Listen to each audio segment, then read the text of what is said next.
बोलो महाराजा अग्रसेन की जय। बोलो भगवान महाराजा अग्रसेन की जय। माता लक्ष्मी जी की जय। कुलदेवी माता लक्ष्मी जी की जय। अग्रवा विकास ट्रस्ट के तत्वाधान में प्रेरणा द्वारा शांति बनाए यह कार्यक्रम जो सभी को प्रेरणा देने के लिए, प्रेरणा लेने के लिए, प्रेरणा से आगे बढ़ने के लिए और प्रेरणा को जीवन में उतारने के लिए बहुत ही महत्वपूर्ण है। ऐसे इस कार्यक्रम में विशिष्ट अतिथि के रूप में उपस्थित संपूर्ण देश में अग्रवा विकास ट्रस्ट महिला समिति के माध्यम से अलग जगाने का काम करने वाली अनेक सामाजिक, धार्मिक, राजनीतिक संस्थाओं की जिम्मेदार पदाधिकारी रही राष्ट्रीय अध्यक्षा श्रीमती सिमी जैन जी, बंधु और प्रेरणा की सखियों,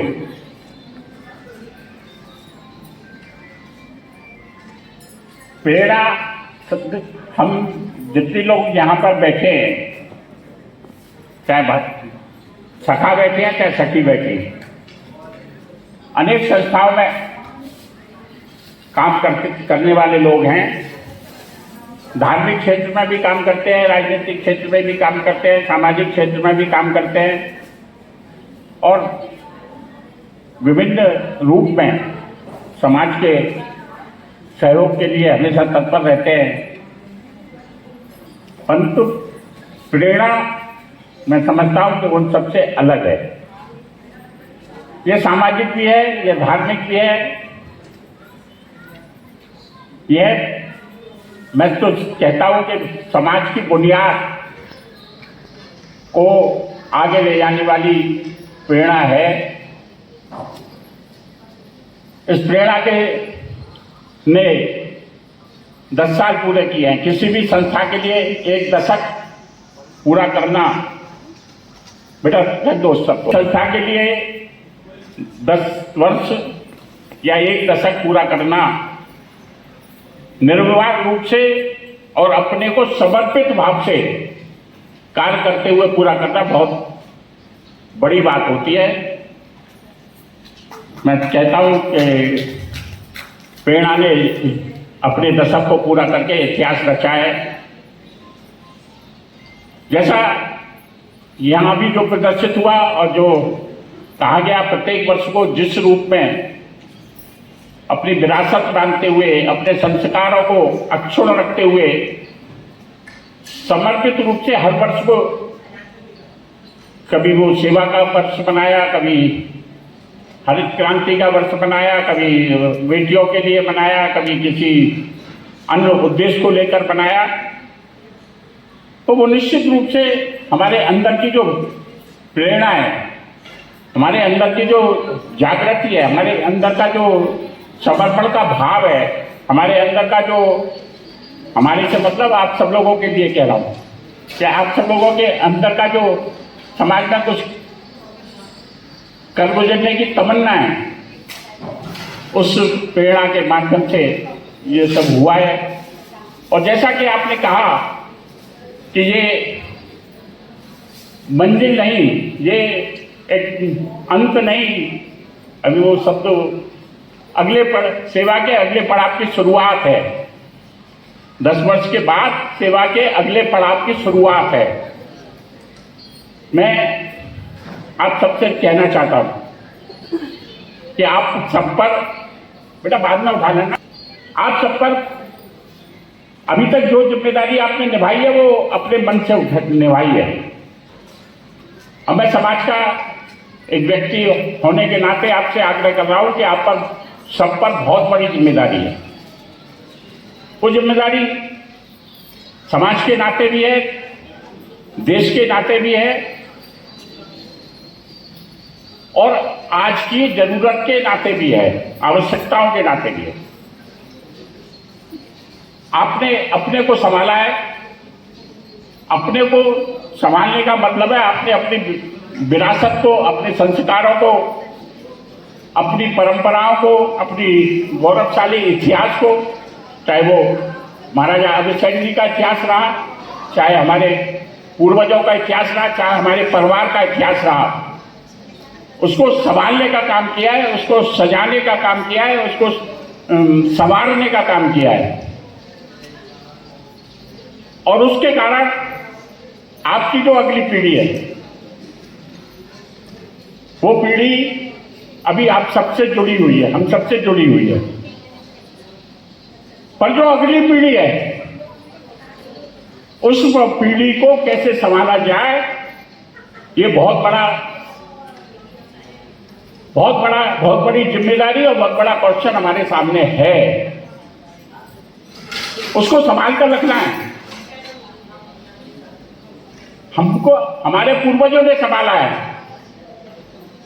तो उस पीढ़ी को संभालने की जिम्मेदारी हमारी है, क्योंकि दादा दादी तो हम ही रहे होंगे, तीसरी पीढ़ी के दादा दादी तो हम ही होंगे। और वो पीढ़ी अभी यहाँ चर्चा हुई,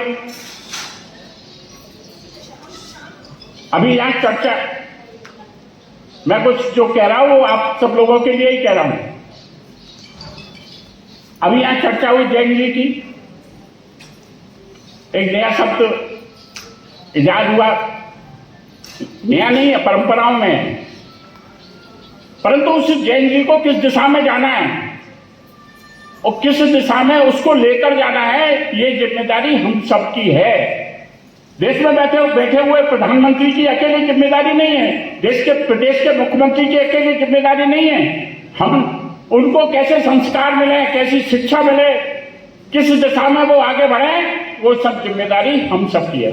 मुझे बहुत खुशी होती है जब प्रेरणा के कार्यक्रमों में आता हूँ और देखता हूँ आपकी वेशभूषा को, जिस विरासत को अपने वेशभूषा के माध्यम से, संस्कारों के माध्यम से आपने संभाल कर रखा है, संभालने का काम किया है, सजाने का काम किया है, संवारने का काम किया है।